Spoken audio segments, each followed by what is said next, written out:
আমি রিকাবি থেকে খলজিপাড়া থেকে বলছি ভাই, আপনার কথাটা বুঝায় আপনার ভালো করে বুঝায়। আমার বাড়িয়ালির ডেলিভারি করে 2টা বাচ্চা আছে, 5 কেজি 700 গ্রাম ওজন, দেয়ার ঘামে শরীর ঘামে একেবারে ম্যারেজ করে আসা, আর ফ্রিজে 20 কেজি গুস্ত আসা। এ গুস্ত শরীরে জল ক্ষতি হয়, জাহানটা থুমু না কিন্তু অভিষেক যা কিন্তু অভিষ চটকে ফেলাবো কিন্তু। আমার খবর জানেন না তুমি?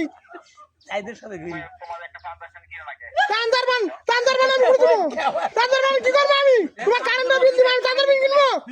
ফির টাকাতে চাঁদার বিল কিনবো নাকি? একটা ফ্রিজ কিনেছি 70,000 টাকাতে, ফির চাঁদার বিল ফ্যান কিনবো আমি 40,000 টাকাতে।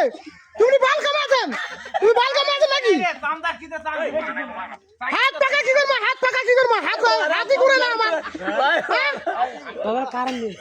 তুমি কারেন্ট দাও, ভরতের মতো কারেন্ট দাও। 20 কেজি গুস্তু নষ্ট হবে আমার, ধানটা থুমো না, শুক্রবার মিলাদ করবো আমি। কিসের দুর্নীতিবাদ? আমি কি দুর্নীতিবাদ? তুমি দুর্নীতিবাদ, তোমার বাপ দুর্নীতিবাদ, তুমি গরিব দুর্নীতিবাদ। আবার গরিবের মানুষ তোমাকে আমি মিলাদ করার জন্য নিয়ে আসি কম দামে গুস্তু। গরিবে কে দিব আমি? গরিবকে দিব আমি? নিজের গরু দম করে গরিবকে দিব নাকি? তুমি এসে খা দাও, তোমার অভিষ আসুক, তোমার ছাড় আসুক, এসে খা দাও। আমার গরু গোসু নষ্ট আছে, আমার গরু গোসু নষ্ট সকলে পর্যন্ত আছে, আন্ডা ছুঁড়ে কথাটা খারাপ। গরিব কি সারবাল? আবার আমি ধনী মাইজ দেখলে আমি গরিবকে আগে খেলাবো, গরিবকে খেলাবো আমি? হ্যাঁ, তুমি আসো নিয়ে দাও, তুমি আসো আন্দা করে খাও। আমার ভিতর গোসু নষ্ট আছে, আন্ডা ছুঁড়ে আমি কে?